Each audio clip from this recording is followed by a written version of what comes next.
Alright guys, so this is kind of different. I think we mentioned it before in another video. We're from Miami, so it's nice out and we're going to shoot outside. So something we wanted to talk about today was cons, conventions. Um, Brandon, how do you feel about conventions? For 'em. I'm against them, Of course you are. and I'll tell you why. It is this humble comic nerd's opinion that they're a scam. So, cons used to be the bigger cons. The bigger cons. I mean, you can still go find a decent con and normally get in for free, or like a small $10. You can get into a decent con. But your bigger cons, those things are a scam. You're already out what, 50, 60, 70, $80 just to get into the door. Yeah, I mean, it's definitely not. The cost is prohibitive for a large family. Like if you're a mother and father taking two kids, that definitely makes it difficult because I think the heavy traffic days at even our local con, Florida SuperCon over on Miami Beach, pretty sure the prices have made it up to $35 for Saturday, which is one, the higher traffic day, and two, it's not being in the middle. It's not the day, and having more people there, it's not the day to get the best deals.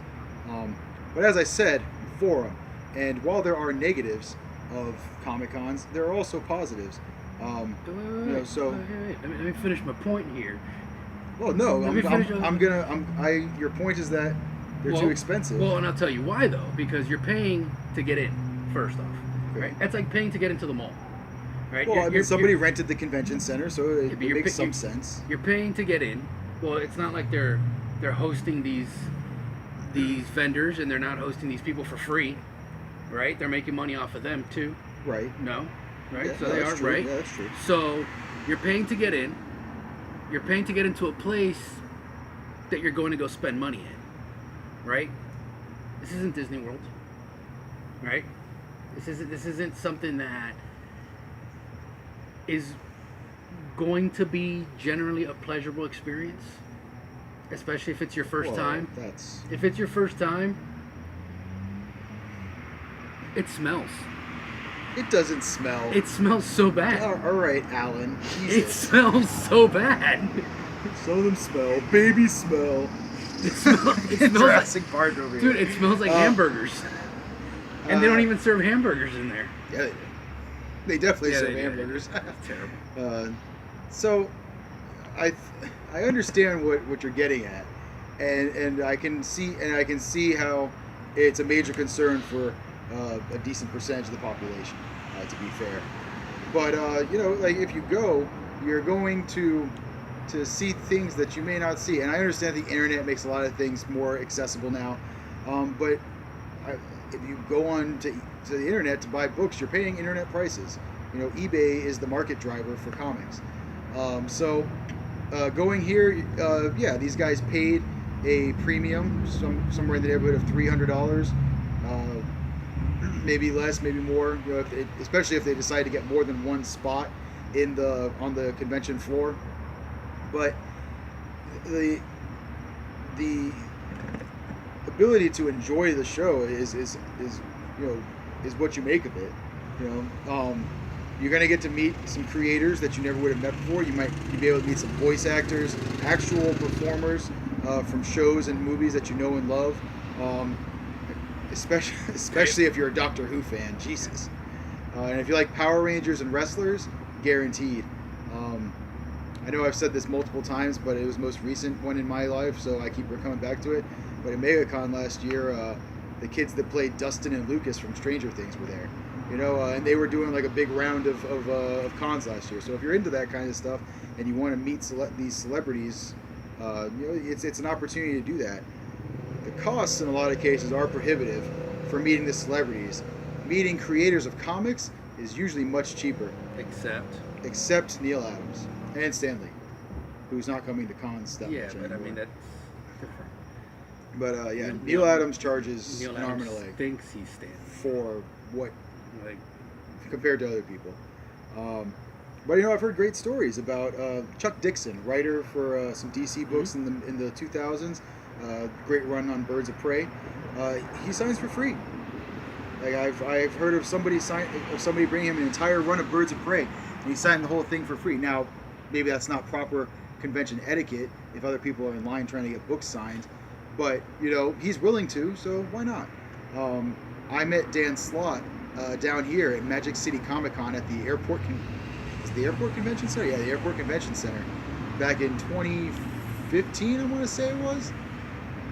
He signs for free. Somebody brought his entire run of Amazing Spider-Man, Superior Spider-Man, the reboot of Amazing Spider-Man. He signed all of it for free. He had a great attitude. You can meet some really cool guys. If you want to ask them questions, they're open to it. See, that's another thing I'm against. It's like you're standing in line to get your 2-3 books signed. Here comes some jagoff with a short box, and these guys, they want to please the fans, and I appreciate that. But they should also have some. Hey, I'll sign 4 or 5 at the back of the line and rotate through. There are a lot of creators that have taken some, various measures to curb that kind of behavior on the part of the fan. Adam Hughes, for instance, the first 5 books are free. Every book after is $5. Amanda Connor and Jimmy Palmiotti, if you're getting books signed for CGC, it's $10. If it's not, each. Right. If it's not, the first 5 are free. Nice. So, I'm sorry, no, I'm misrepresenting them. They're $5 each for every CGC book. It should be 10. It should be 10 because I'm sure they sign so many books for CGC, especially with how popular they become. Yeah.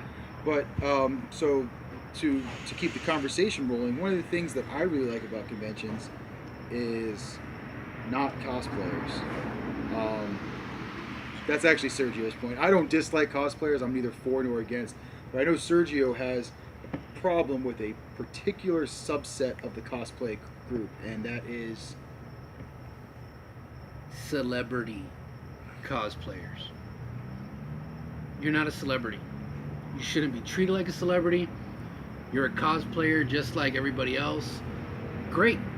You like spending $1,500 to make a cosplay to go win a $200 prize at a convention. That's on you. And look, I'm not saying you're not talented. A lot of your costumes are great. They're beautiful. You shouldn't be treated like a celebrity. You shouldn't be taking up booth space from a comic creator at a Comic-Con, a comic convention. Comic-Con, which the term gets thrown around so loosely that these conventions that are just toys and stuff use the term Comic-Con. There's nothing to do with comics in there. Not as bad as sports cars at a comic convention, though. Yeah,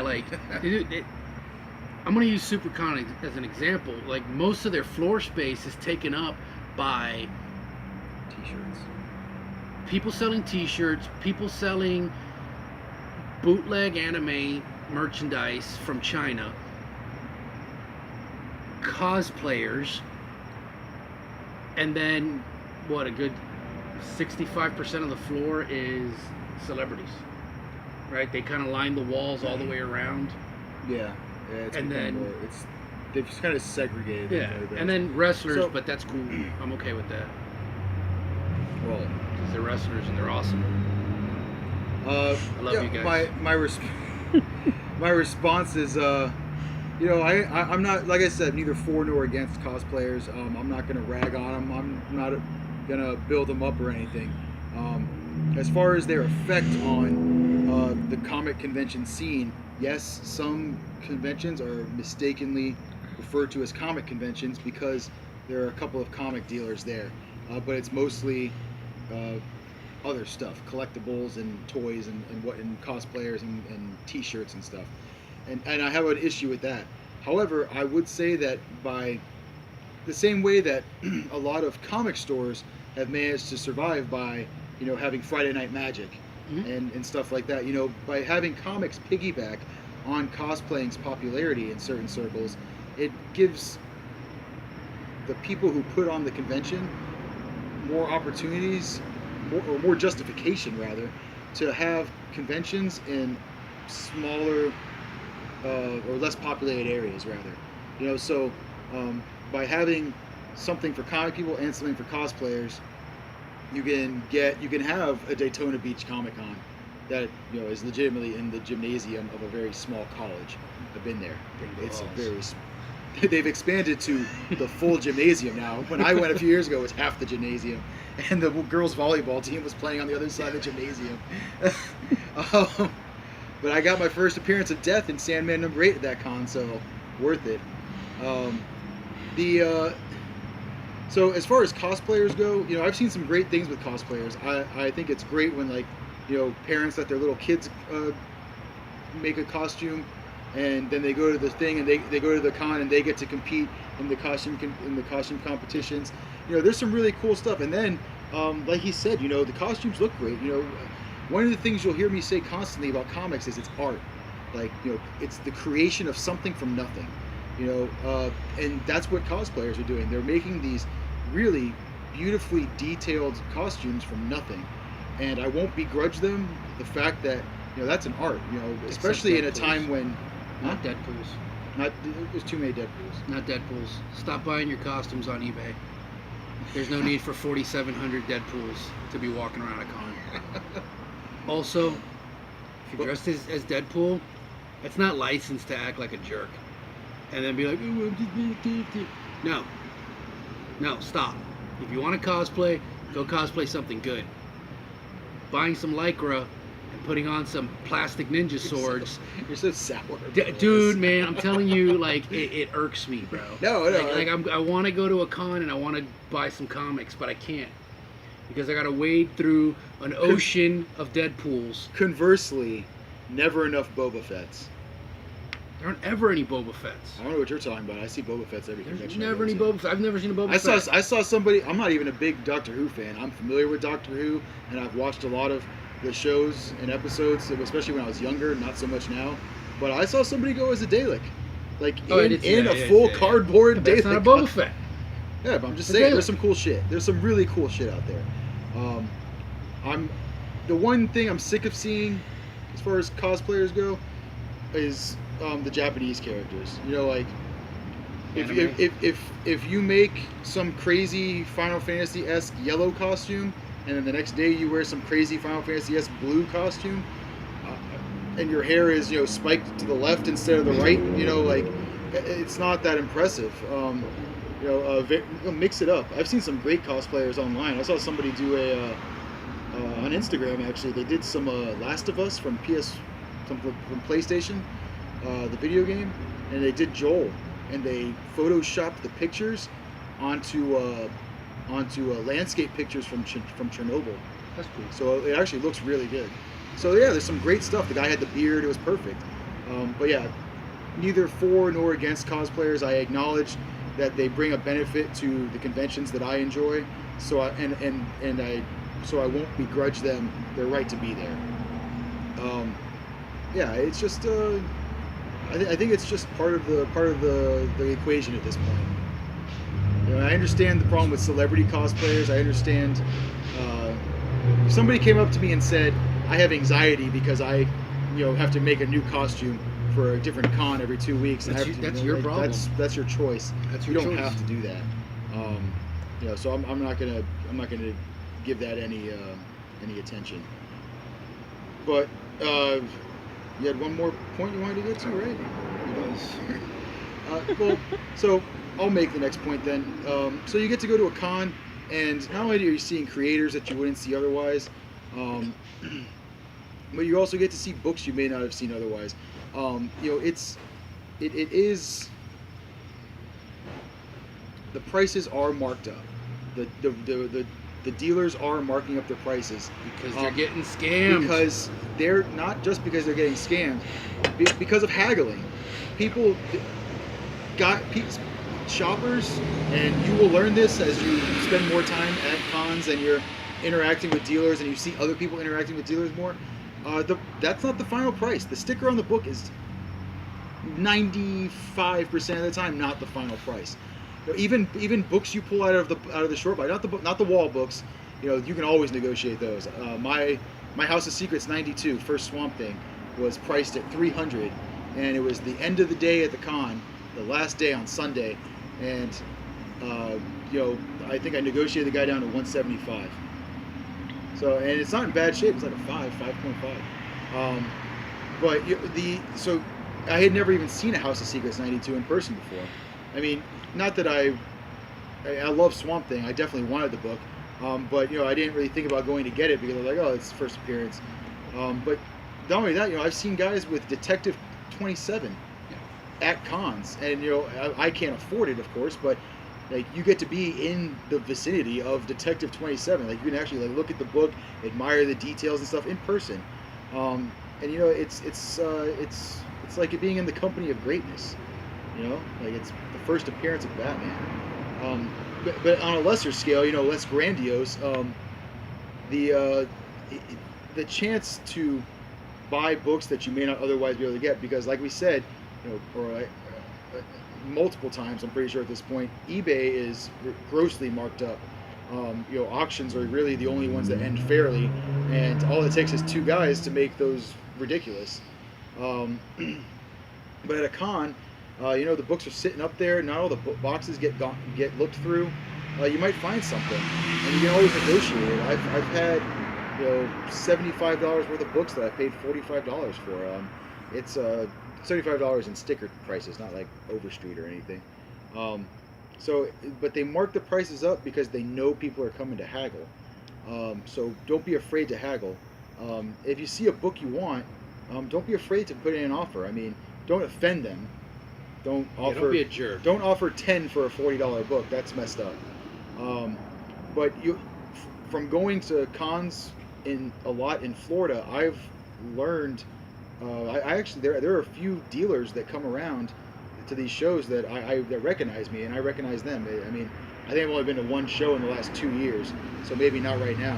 But there are a few guys that I know that are good guys. They're just, some of them are just there to sell because they like books, and they want to like interact with people. I've gone behind someone's counter and sold for him. While he was busy with something, he had to like run off, and I think he was eating lunch. I ran his counter for 45 minutes. Like they're. You got played, yeah. No, he gave me Captain America 115 in a PGX 4.5 for free. Played him, bro. Yeah. Well, no, I mean it was PGX. I cracked the slab and I cut the plastic on it. I took it out of the PGX. Nobody wants PGX books. One of our other videos, he talks about CGC. There's PGX, right? Which is it's kind of like it's still graded.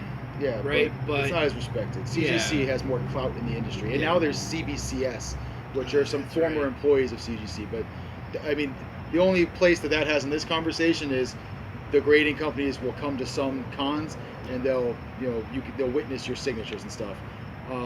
But like we'll talk about CGC later, and most of what I'll say about CGC will probably apply to CBCS, and any minutia that's different you can find on their website. You know what else I don't like cons? What? We're in Miami, and Connor Palmiali never come down here, ever. They came that one time. That's another personal thing. They came that one time. No. Why not? It was Valentine's Day. Oh, yeah, that's messed up. Was it Magic City? No, it was that one up in Fort Lauderdale that like had all that controversy that the guy wasn't paying the people. Oh, the one that I can't remember the name. Ultracon. Yeah. I think it was Ultracon. Yeah. So last bit. I want to go back to meeting the creators. I mean, look, that's cool. It's cool. I really do like that part. No, it's great. You never get you're not gonna meet them at like Starbucks, unless if you live somewhere where a creator lives. Unless you live across the street from DC offices. Yeah, like you're not gonna meet one at Starbucks. So going to a con is your best shot at just meeting someone. And I mean, you don't have to fawn over them. If they wrote something that you don't like or you don't even understand, they're more than happy to explain something to you and discuss their work.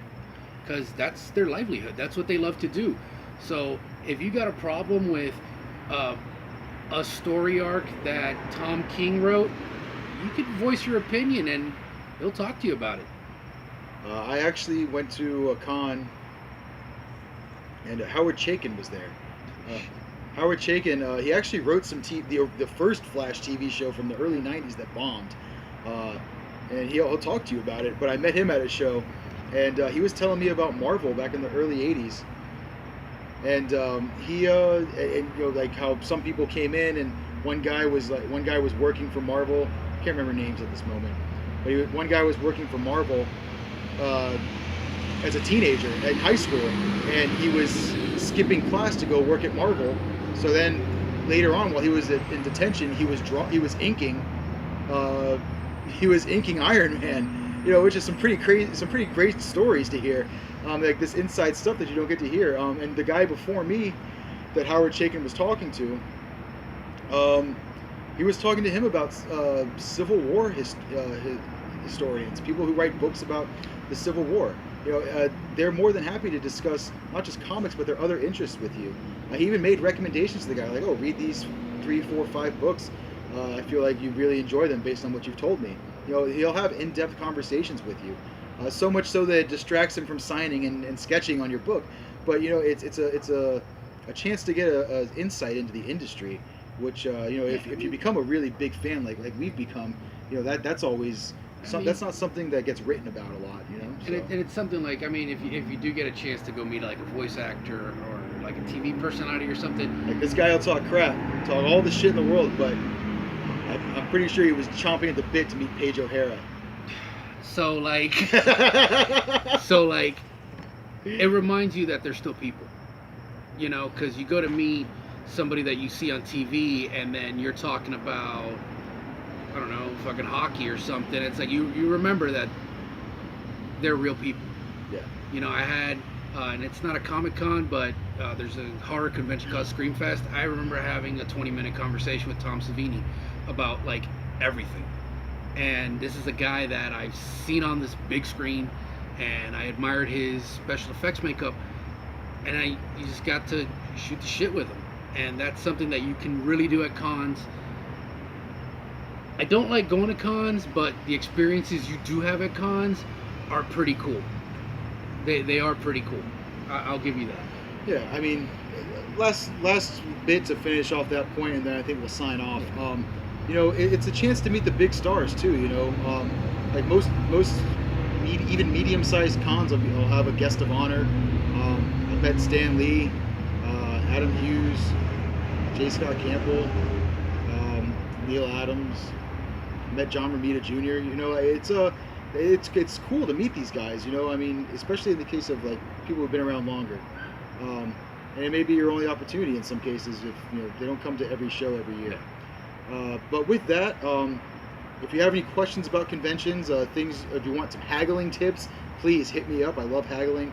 But again, I don't think we introduced ourselves at the beginning. They know who we are. I'm Brandon. He's Sergio. This is Comic Collecting 101. We really hope you enjoyed this video. Cosplayers, don't kill me. Don't kill him. I need him. Don't kill me, please. We filmed at his look, house. I need him around. I respect your craft, but just keep a level head, please. As always, please leave us your comments below the video, and be sure to subscribe to our channel. Follow us on Instagram. Sergio runs that at Comic Collecting 101. Throws up stuff all the time. I run the Twitter at Comic Collect 101. Leave off the ing, and whatever you want to talk about, we're happy to respond to. So hit us up, watch the videos, leave the comments, tell us what you want to hear on the show, and we'll see you next time on Comic Collecting 101. Thank you.